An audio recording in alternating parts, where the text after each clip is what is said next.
Tell you guys were going to be team captains. When did that come from? It was practice. What was that? Tuesday. After practice, they let everybody know. And was this a coach's decision, or was this like voted or something? How did this come about? Pretty sure it was coaches, so unanimous, but they didn't really say. How did you feel about it? I think it's great. I feel like I have a large role on this team in the weight room, kind of on the sidelines and stuff like that. So. Coach Looper said you were a real leader in the running back room last year. Can you just kind of describe that role? Yeah, I mean, Cody's an amazing running back. Don't want him to have to worry about people being late, people doing the wrong things, stuff like that. So I feel like I stepped up in that role, kind of in the weight room, sidelines, getting everybody where they needed to be, when they needed to be with everything. So. Is that something you just kind of naturally do? Is it somebody say something to you, or how did it come about? No, I mean, I just, everybody here, we're all friends, we work together to achieve the common goal of, hopefully winning every game. So I think just kind of stepped into that role as myself, just kind of be who I was and lead the people the way that they needed to be led. A lot of your teammates praise your work ethic. Where do you think that come from, and when did you think that started, really? I don't know. It's really a hard question to answer. Work ethic is, definitely through my parents. I've learned a lot from them, the way that they've worked in their life. But work ethic is just kind of what you want to do with everything. So. Being from the St. Louis area, did you ever come to the Black and Gold games? And is it going to be now a bit surreal being a captain for one? I actually never came to the Black and Gold game before. Been to a couple Mizzou games, but I've been to one. We had one 2 years ago. It was an awesome experience, and I'm excited to be a captain and lead the Black team to a victory. Can you tell us a little bit about sort of your path to Missouri, how you ended up here? So I went to Marquette High School in Chesterfield. Wasn't like highly recruited or anything. Had some D2 offers, and then found Mizzou. They offered me a walk-on spot, and I've had fun. It's been a blast ever since, and this team's awesome, and been able to grow with a lot of people on the team. So these are all my best friends. So it's awesome to play football and basically live life with them. So. What does it mean for all the players, the other players who are team captains and the coaches, to talk about you so glowingly?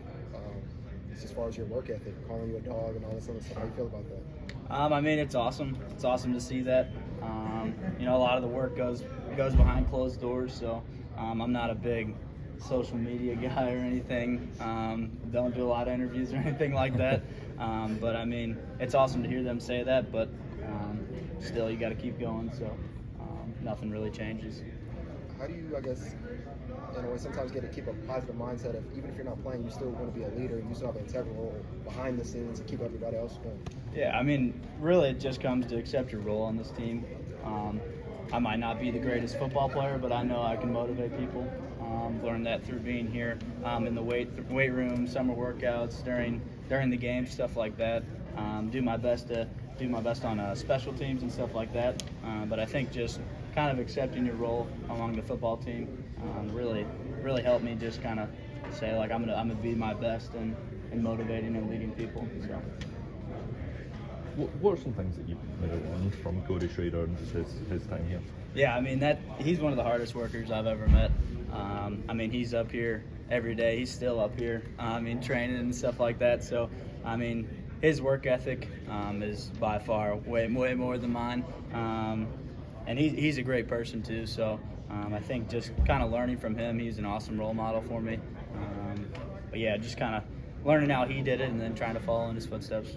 Coach Luke was saying hunting at 4, workouts at 7. Is that a better path for you? Yeah, I like to hunt a lot. I got a lot of buddies that hunt, and then working out's my favorite thing to do. So, you got to make time for both of those.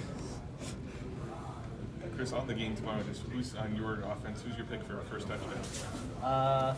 I'd probably say either. Daniel Blood's a good pick. I'd say Marcus Carroll too. We got a really good offensive line. He's a really good running back. So Marcus Carroll or probably Daniel Blood. How do you feel about the running back room overall this year? You guys got some young guys, got some vets, got yourself. So how do you feel about it from top to bottom this year? Yeah, definitely. We're we got a great starting point. Marcus Carroll came in. He's been playing great. Same with Nate Noel. Got a lot of speed, got a lot of size. I mean, Jamal Roberts, he's a young guy, but he's a very intelligent football player. See a T-man. He's a good player too. He's quick.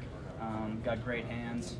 Mike Cox, also another guy, really downhill back and really shifty in the hole. So Anthony Favreau and Bryce Jackson, I mean, they're stand-up players too. And I think everybody just needs to accept their role. I mean, most of the time only one running back plays and everybody else has got to support. So I think just kind of working in that role going into summer and fall camp. So. Seems like there is kind of a potential for a sort of thunder and lightning situation there with Marcus Carroll and Nate Noel. Just what different qualities do they bring to the table? Yeah, definitely. I mean, I don't like to comment on anybody else's game, but I mean, Marcus Carroll's a great running back, and so is Nate Noel, and they both played a lot of football. So, you know, if it ends up being both backs or maybe even three backs, you never know. So, just keeping options open. I don't really like to comment on anybody's game, though. Chris, with how much you played special teams, is that kind of something you take pride in, doing the dirty work? Yeah, I mean that's I love that. I mean, they call it a team responsibility, so it's everybody's responsibility. I try to put my best effort out there because I mean special teams is a big factor in the game. I mean they say it's usually 20% of the game, so it's a big portion of the what I put my time into. So.